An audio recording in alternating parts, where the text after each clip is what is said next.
Bonjour et bienvenue. Et si Et si pour apprendre le français, on laissait un peu tomber les listes de grammaire et les exercices à trous pour se plonger à la place dans la magie des histoires? Aujourd'hui, on va explorer ensemble une approche fascinante qui fait des contes de véritables outils d'apprentissage. Allez, c'est parti. Voilà, tout est dit dans cette phrase. Transformer le récit en laboratoire vivant. C'est vraiment l'idée centrale. Il faut imaginer une histoire non pas comme un simple texte sur une page, mais comme un terrain de jeu, un espace d'expérimentation où la langue, la culture, tout ça prend vie sous nos yeux.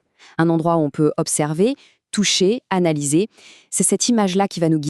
Alors, laboratoire vivant, ça sonne bien, c'est une belle métaphore, mais concrètement, ça veut dire quoi? Qu'est-ce que c'est cette méthode au juste? Posons les choses clairement.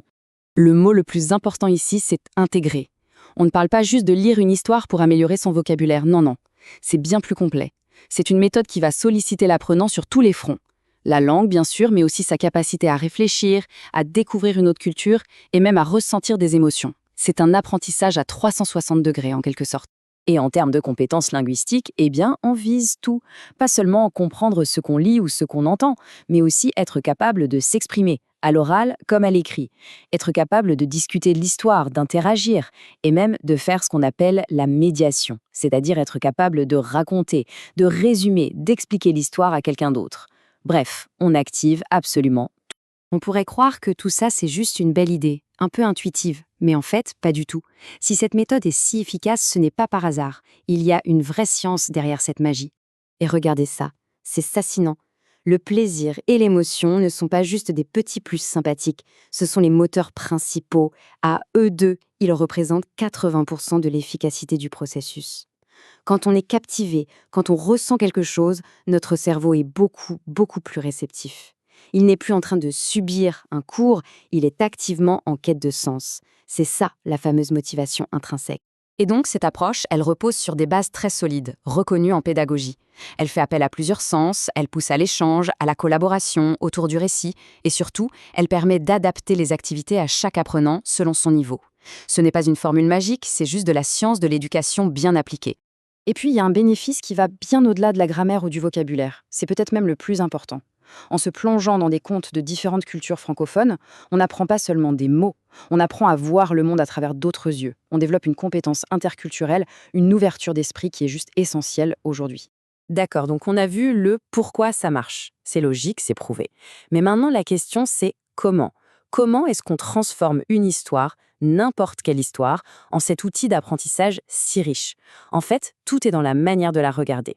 La force de cette méthode, c'est qu'elle utilise absolument tout ce que l'histoire a à offrir. On analyse la structure, les personnages, ça aide à structurer sa propre pensée. On décortique les symboles, les valeurs, et là, on entre dans la culture.